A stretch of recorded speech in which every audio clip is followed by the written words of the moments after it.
আসসালামু আলাইকুম। যারা যারা কেএফসির মতো চিকেন ফ্রাই বানাতে চান তাদের জন্য আজকের রেসিপিটি। ভালো করে দেখবেন, ভালো লাগলে একটা লাইক শেয়ার কমেন্টস করতে ভুলবেন না এবং পেজ ফলো করে আমাদের সাথেই থাকবেন। তো প্রথমে আমি একটা বাটিতে নিয়ে নিলাম 1 কাপের মতো দুধ। এটা জাল করা দুধ ছিল, ঠান্ডা করা দুধ, এবং দিয়ে দিলাম 2 টেবিল চামচ ভিনেগার। ভিনেগার দিয়ে আমি ভালো করে মেখে নেড়ে নিলাম। এবার দিয়ে দিলাম হচ্ছে আদা রসুন বাটা 3 চামচ, 3 চা চামচ দিয়েছি আমি। এবার দিয়ে দিব লবণ স্বাদ মতো, আমি এখানে 1.5 চামচের মতো দিয়েছি।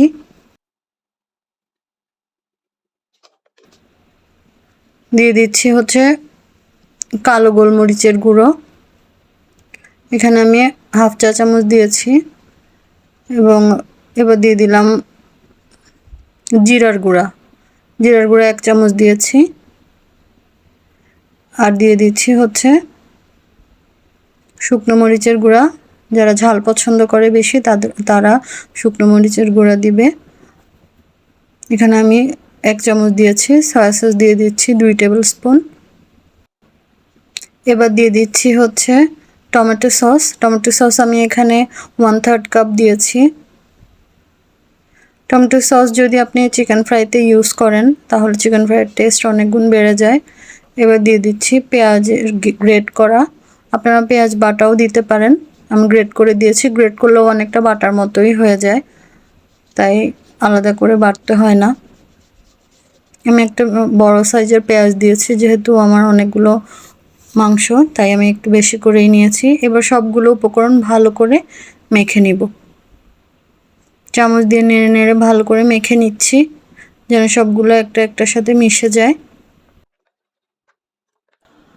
এবার আমি একে একে পিস করা মাংসগুলো দিয়ে দিব। আমি এখানে 1.5 কেজি মাংস নিয়েছি। মাংসগুলো আমি মাঝারি আকারে করে কেটে নিয়েছি।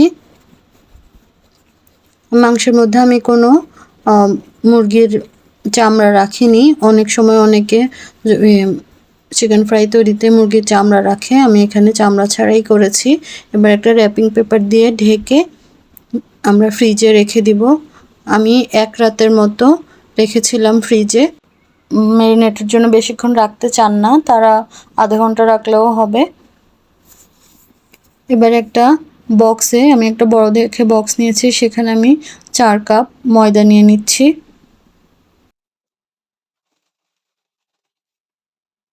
আপনারা চাইলে আটাও ব্যবহার করতে পারেন, তবে আটা দিলে একটু ক্রিস্পি কম হয়, সেক্ষেত্রে ময়দাটা ব্যবহার করারই চেষ্টা করবেন। এবং সাথে দিয়ে দিচ্ছি 4 টেবিল স্পুন হচ্ছে কর্নফ্লাওয়ার।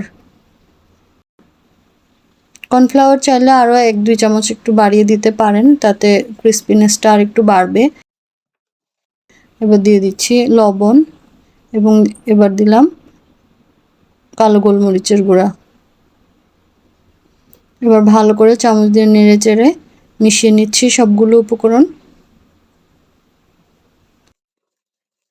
এই যে ম্যারিনেট করা মাংসটা বের করে নিলাম ফ্রিজ থেকে।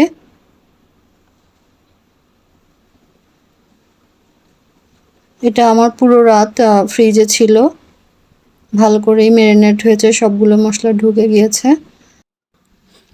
এবার আমি সেই মিশ্রণটার মধ্যে মাংসের পিসগুলো সব একে একে দিয়ে দিচ্ছি। আমার বক্সটা অনেক বড় ছিল তাই আমি বেশি করে দিয়েছি। দিয়ে ঢাকনা দিয়ে ভালো করে এভাবে ঝাঁকি দিব।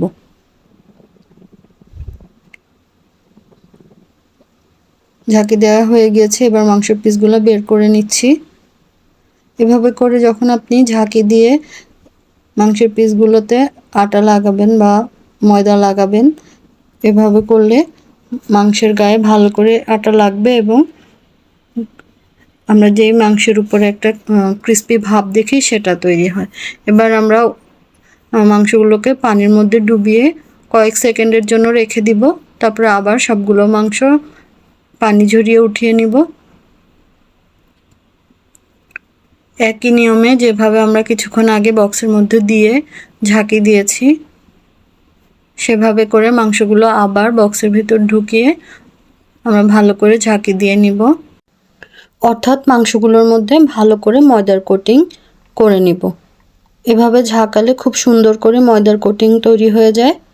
আপনারা বড় বক্স নেওয়ার চেষ্টা করবেন, এতে অনেকগুলো মাংস একসাথে দিতে পারবেন। বা আপনি যদি 4-5 পিসও দেন, দেখবেন যে মাংসের গায়ে একটা সুন্দর যেই আমরা দোকানের ফ্রাইড চিকেনের উপরে যে একটা আবরণ দেখতে পাই সেটার মতো তৈরি হয়। যে দেখুন,